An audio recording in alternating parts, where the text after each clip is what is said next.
nom est Marie-France Maisonneuve, je suis orthopédagogue de formation. Je suis aussi auteure, formatrice aux enseignants et aux professionnels, chercheur et conférencière depuis plus de 20 ans dans le domaine des troubles d'apprentissage, déficit d'attention aussi. Mais moi, à l'école, c'est évident que c'était très difficile pour moi à l'école.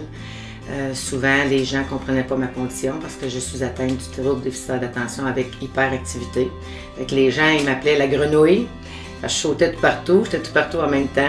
À l'école, j'avais beaucoup de difficultés à garder le focus, l'attention. J'étais souvent désorganisée. Moi, ça n'a pas toujours été facile. En venant au monde, c'est évident qu'on va avoir une bonne estime de soi-même. On veut que les gens nous aiment, on veut être accepté des gens. L'estime de soi, c'est un peu comme une page qui est blanche, comme ça. Puis à tous les jours, moi, ce que j'entendais de ma famille ou que j'entendais de l'environnement, tu sais, elle est bien énervée, reste tranquille. Là, quand je suis arrivée à l'école, le monde me disait, oui, mais elle n'est jamais capable d'écouter consignes, elle a de la misère à réussir à l'école parce qu'elle oublie tout. Après ça, les gens m'envoyaient voir le directeur. Fait que mon estime de moi m'a continué à se faire déchirer, puis même encore aujourd'hui, à 46 ans, des fois, je suis obligée de recoller ces morceaux-là. Parce que c'est pas toujours facile de vivre des fois avec des commentaires qu'on a entendus lorsqu'on était petit. Le déficit d'attention, c'est évident aussi que c'est pas facile. Même rendu à l'âge adulte, j'ai encore des répercussions aussi des fois de mon déficit d'attention parce qu'en vieillissant, malheureusement, ça ne fond pas avec le temps. On apprend à vivre avec notre déficit d'attention, on apprend à développer des stratégies, mais c'est pas toujours facile parce que souvent, on peut se retrouver dans des conditions qui peuvent être plus difficiles. On peut se retrouver des fois désorganisé, on peut faire des oublis fréquents, on peut arriver à faire un chèque à un moment donné qu'on oublie de marquer son nom, ou on va faire un chèque qu'on oublie de marquer la date. Fait que les oublis peuvent être fréquents. Ça peut être aussi oublier ses clés. Des fois, on peut oublier ses clés une fois, mais des fois, ça peut être plusieurs fois. Fait qu'il peut nous arriver toutes sortes de petites choses qui fait que, on apprend à vivre, on développe des stratégies.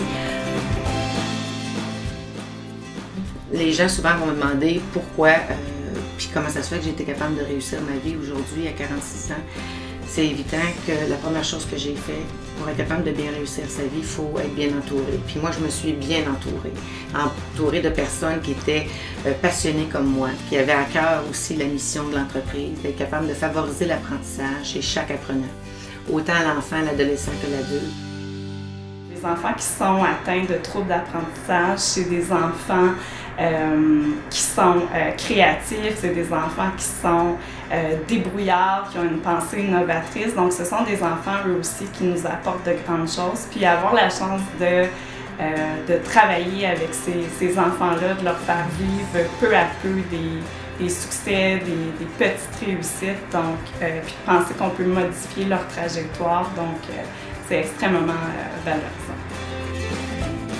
J'ai choisi de travailler à la clinique parce que je sens qu'à chaque fois que je me lève le matin, je peux faire la différence dans la vie d'une personne, d'un jeune.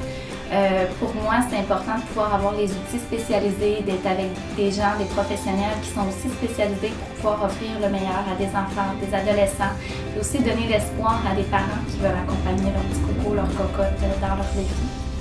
Moi, ma mission, c'est d'être capable de faire la différence dans la vie de ces enfants-là, de ces adolescents-là, de ces adultes-là. Ce sont des personnes qui sont intelligentes.